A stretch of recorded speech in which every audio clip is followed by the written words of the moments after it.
Kinahanglan mo magpa-check up sa doktor pero gab-i na. Gusto mong magpa-check up pero base maalang-alang ka sa oras kay gab-i na o kung kaagaho na. Hindi na magproblema. Subong 24 hours a day, 7 days a week, pwede ka magkonsulta sa doktor sa Riverside Medical Center. Wala labot sa emergency room, may ginatawag pagidring urgent care clinic sa Riverside o kung UCC. Life-threatening, you go to the ER. When it comes to life-threatening, ining mga difficulty of breathing, nasakit ang dughan or chest pain, or mga loss of consciousness or budlay mapukaw, diretso sa emergency room. Our urgent care clinic caters to those patients naman nga uncomfortable sila pero stable. May internal medicine clinic, surgery kag pediatric sa UCC. Kalabanan sa mga nagakadto diri, mga pasyente nga may ubo, hilanat, infection kag hinali nga pagsaka sang blood pressure, pati mga physical examination, pag-issue sang fit to work kag pagpa-interpret sang lab test diri man ginahimo sa UCC.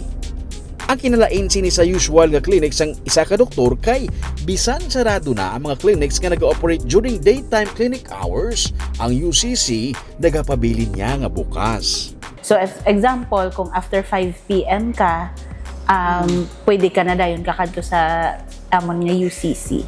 Because ang amon nga internal medicine kag pedia 24 hours, tapos ang amon naman nga surgery 8 AM to 8 PM. Ara.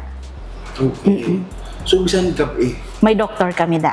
Gani mas mahapos ang ining nga sitwasyon para sa mga pasyente nga nagakinahanglan makikita sa doktor beyond clinic hours. But now, anything, anytime, you can go to the urgent care clinic for your concerns. So we have multiple specialties like we've mentioned that can cater to your needs nga urgent. Ang mas manami pagidiri kay makapa-laboratory ka lang dayon kay katupad lang sini ang laboratory man sang Riverside. Kag makapalaboratory lang sir, kung mag-order si doktor nga labs or x-rays, open man ang amon lab kag x-rays. So mahimo dayon ang procedure right away.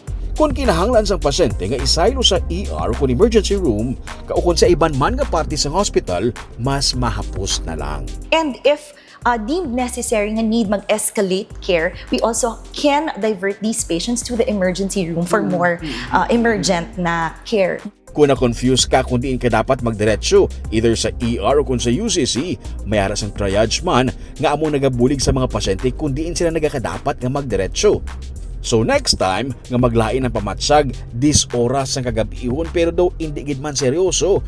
Pero for peace of mind, kinahanglan mo lang mag-istorya sa doktor, may UCC nga ginatawag sa Riverside Medical Center.